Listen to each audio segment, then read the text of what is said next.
જય સિયારામ, જય મહાદેવ। તો અત્યારે દેખો અમે મંદિરની અંદર આવી ચૂક્યા છે। ગેટથી અંદર આવ્યા અને આ બાજુની અંદર ભગવાન છે, તમે પણ દર્શન કરો। જય હો રામેશ્વર ભગવાન। બીજો દર્શન કરો આ બાજુ, આ જગ્યાથી અંદર જવાનું છે અને બીજો ગેટ છે આ બાજુ, જે પણ ખાલી છે। દાદાએ અમારા માટે દરેક ગેટ ખુલ્લા રાખ્યા છે, જલ્દી અહીંથી આવી જાઓ। દાદાની એવી ઈચ્છા છે। અહીંયાથી એન્ટ્રી કરી છે આપણે, આ બહારની જગ્યા, અને ત્યાંથી એન્ટ્રી કરી આપણે અંદર આવ્યા અને અહીંથી અંદર આવ્યા અહીંયા જવાનું છે મંદિરમાં દર્શન કરવા। તો ચાલો રામેશ્વર ભગવાનના દર્શન કરવા માટે અને અદ્ભુત શિલાન્યાસના દર્શન કરો તમે। આ કલાકૃતિ દરેક જગ્યાએ જોવા મળતી નથી, પણ રામેશ્વરના મંદિરમાં આવો ત્યારે તમને આનો લાભ મળે છે। 12 જ્યોતિર્લિંગમાંનું એક જ્યોતિર્લિંગ એટલે આ રામેશ્વર ભગવાનનું રામનાથ મંદિર પણ આને કહે છે। તો આપણે અત્યારે રામેશ્વરના સુંદર મજાના મંદિરના પ્રાંગણની અંદર આવી ચૂક્યા છીએ। 3 વાગે મંદિર ખુલે છે બપોરે, ને અત્યારે બરોબર 3 વાગ્યા છે। જો ભગવાન અહીંયા છે, આ છે કોવેશ્વર મહાદેવ, જોઈ લો અને દર્શન કરો મહાદેવજીના। જય હો, દર્શન કરી લો કોવેશ્વર મહાદેવજી। રામેશ્વર મંદિરની અંદર જ આ શિવલિંગ છે। જય હો દાદા। તો અહીંયાથી જો બધી એન્ટ્રી ચાલુ થઈ ગઈ છે। પાછળ તમને રસ્તો બતાવ્યો ગેટ, અહીંયાથી જો સામે ભગવાનના ચલચિત્રો, અને આ બાજુ બીજું મંદિર છે બહુ મોટું। દર્શન કરો શ્રી રમલિંગન। વાહ, જોઈ લો, જો વાહ ભાઈ વાહ। આ સમુદ્ર મંથન થયું એના કલાકૃતિઓ છે, દર્શન કરો। જય હો રામેશ્વર મહાદેવ કી જય। અને આ ગેટ અને આ એન્ટ્રી જો બિલકુલ ખાલી આપવા માટે। જય હો, વાહ, રામેશ્વર ભગવાન કી જય।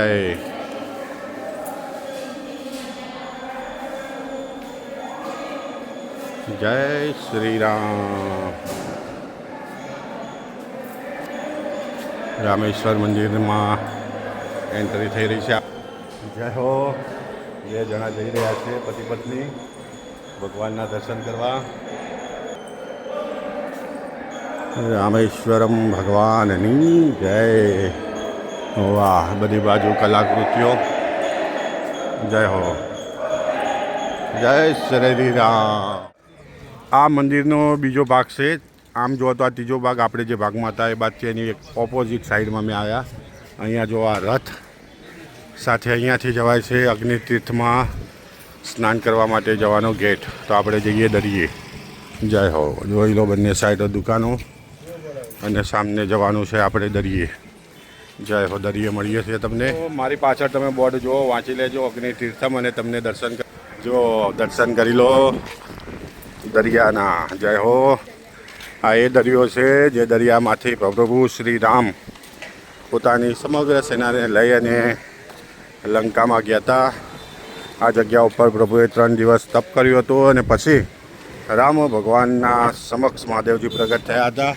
સામે જ મંદિર છે, અને અહીંયા આ અગ્નિતીર્થમ છે, જો બધા અહીંયા સ્નાન કરવા માટે આવે છે। ને આજે દરિયો બહુ જ પાણી છે। વાહ, જોઈ લો દરિયાનો સુંદરતા જુઓ। વાહ ભાઈ વાહ, જો, અને આ બધા ભક્તો અહીંયા નાહવા માટે આવ્યા છે, જોઈ લો। આ છે અગ્નિતીર્થમ। આ જગ્યાનું ખૂબ મહત્ત્વ છે, કારણ કે આ જગ્યા ઉપર માતા સીતાએ અગ્નિ પરીક્ષા પણ આપી હતી, એટલા માટે આ જગ્યાને અગ્નિતીર્થમ કહેવામાં આવે છે। દર્શન કરી લો, જો, જય હો।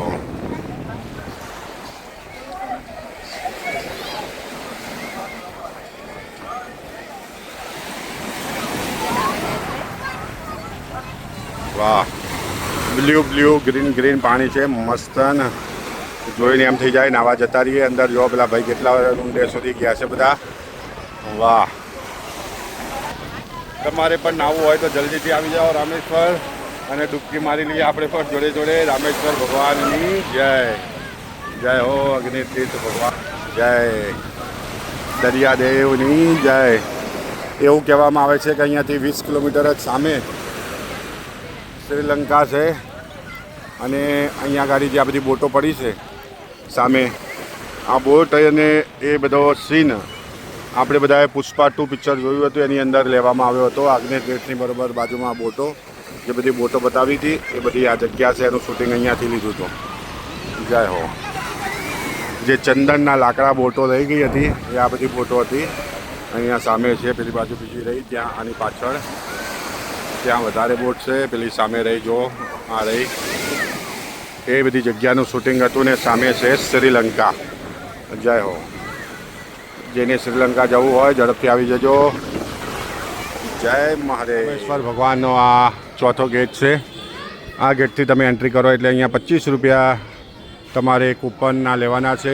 એ 25 રૂપિયા તમારે આપવાના બાલટી પાણીમાં નાહવા માટે. જો આ 25 રૂપિયા લખ્યા એ લઈને અહીંયા સામેથી ગેટમાં અંદર જવાનું અને આવી રીતે મહારાજ બાલટી આપણી બાલટી હોય એવા તમને 22 કુંડોની અંદર સ્નાન કરાવે. અને ત્યારબાદ એ સામે દેખાય છે નાનો ઘુમટ તમને જોવા આવી રહ્યો, એ છે રામેશ્વર ભગવાનનું મંદિર. તો ત્યાં તમને દર્શન કરવા માટે લઈ જાય 22 કુંડની અંદર સ્નાન કરાવીને. તો અહીંયાથી પણ એન્ટ્રી તમે કરી શકો. આવી રીતે 4 ગેટ છે. આ ગેટથી જાઓ અને ફરીને તમે આ ગેટે આવો તો આ ગેટેથી 25 રૂપિયાની કૂપન ફડાવવાની અને પછી તમારે જવાનું અંદર રામેશ્વર ભગવાનના દર્શન કરવા. બંને સાઈડમાં આવી રીતે જાળીઓ કરી છે અંદર પબ્લિકને લાઈનમાં ઊભું રહેવા માટે. તો આ પણ એક માહિતી છે જેને ધ્યાનથી સાંભળજો. જય હો. મહાદેવ શિવરાત્રિના દિવસો નજીક આવી રહ્યા છે, જેથી રામેશ્વરની અંદર અત્યારે ભગવાનની રથયાત્રા નીકળી છે. દર્શન કરો. જય હો. દેખો. જય હો. પ્રભુના દર્શન કરી લેજો. મૂષક સવારીમાં ગજાનન ગણપતિજી મહારાજ નીકળ્યા છે અને એની બાજુમાં જુઓ માતાજી. વાહ વાહ વાહ વાહ વાહ. જય હો. માતાજીનું સ્વરૂપના દર્શન કરી લો. જય હો. વાહ વાહ વાહ. જો બીજા ભગવાન આવ્યા છે મૂર્તિની અંદર.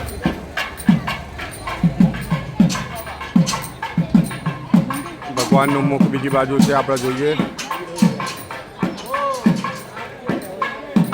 અને સામે છે રામેશ્વર ભગવાનનું મંદિર આવી રહ્યું. અને આ જો ભગવાન આવ્યા, આપણે દર્શન કરીએ એના. ચાલો. ભગવાનની પૂજા માટેની વ્યવસ્થા બધા દુકાનોમાં તૈયાર કરીને ઊભા છો. અને આ ભગવાન છે, જોઈ લો, દર્શન કરી લો. જય હો. વાહ. અને આ બધા જો શિવરાત્રિનો મહોત્સવ આવી રહ્યો છે, એના લીધે આપણને દર્શનનો લાભ મળી રહ્યો છે. જો દાદા. વાહ.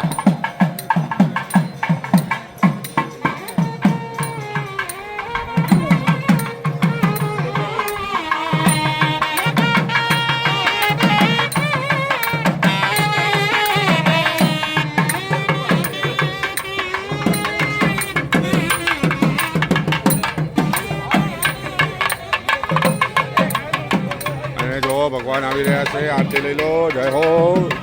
સુંદર ધામની જય. જય લો. ભગવાનના દર્શન કરો. વાહ વાહ વાહ વાહ.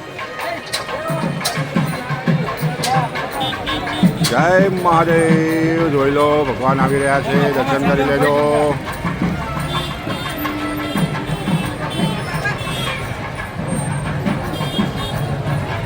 માતાજીનું સ્વરૂપ દર્શન કરી લો. વાહ વાહ વાહ. જય હો. ભગવાનના દર્શન કરી લેજો.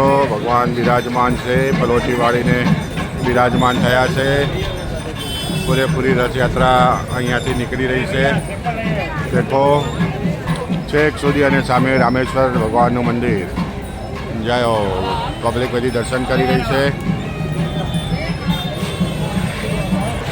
જય હો. મહાદેવજીના આશીર્વાદથી દાદાના દર્શન. વાહ.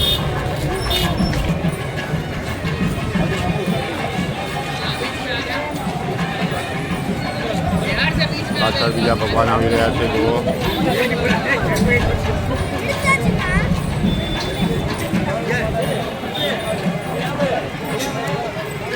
આપણા નસીબ ખૂબ સારા છે કે આજે ભગવાન મંદિરમાંથી નીકળી અને આપણને દર્શન દેવા માટે બહાર આવ્યા છે. અને આ ભક્તો ભગવાનનો રથ ચલાવી રહ્યા છે અને તમામ ભક્તોને બજારની અંદર ભગવાન દર્શન દેવા માટે પધાર્યા છે. આપ પણ આ વિડીયોના માધ્યમથી દાદાના દર્શન કરો, ભગવાનના દર્શન કરો. રામેશ્વર ભગવાનની જય જોડે બોલતા રહેજો. જય હો. અને આ જો બ્રાહ્મણો મંત્રો બોલી રહ્યા છે.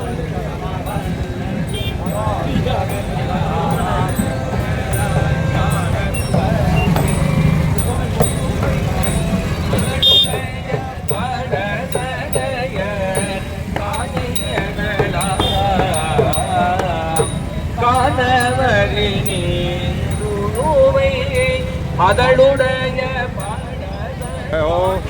ભગવાનના દર્શન થઈ ગયા. જય રામેશ્વર. હર હર મહાદેવ.